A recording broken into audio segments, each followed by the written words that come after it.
Over the past 2 years, towns and cities inside Syria have been turned into battlegrounds. Rebel positions are bombarded from the air by forces loyal to President Bashar al-Assad. And on the ground, fighting between the two sides has become increasingly vicious.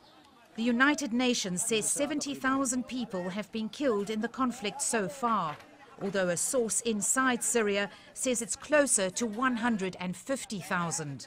1.5 million people have fled to neighboring countries, and more than 4 million are said to be refugees within their own country, fleeing from one place to another to try to escape the fighting.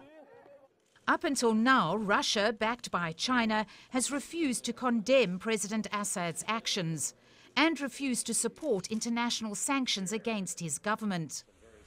Now the Russians say they will work alongside the Americans to bring about a negotiated settlement.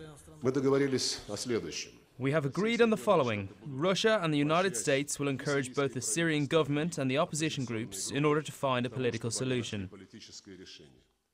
The alternative is that there's even more violence.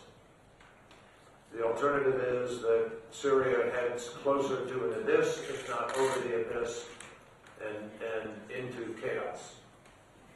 The alternative is that the humanitarian crisis will grow, and the alternative is that there may be even a breakup in Syria. Last year's talks between the Americans and Russians foundered over whether President Assad would be allowed to stay in power. Now the Russians say they are not too concerned about the fate of certain people. It's a major shift in Moscow's stance on Syria.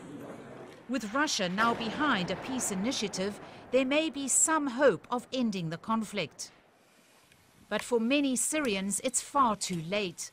Their homes and their lives have been destroyed, and much of their country has been reduced to rubble.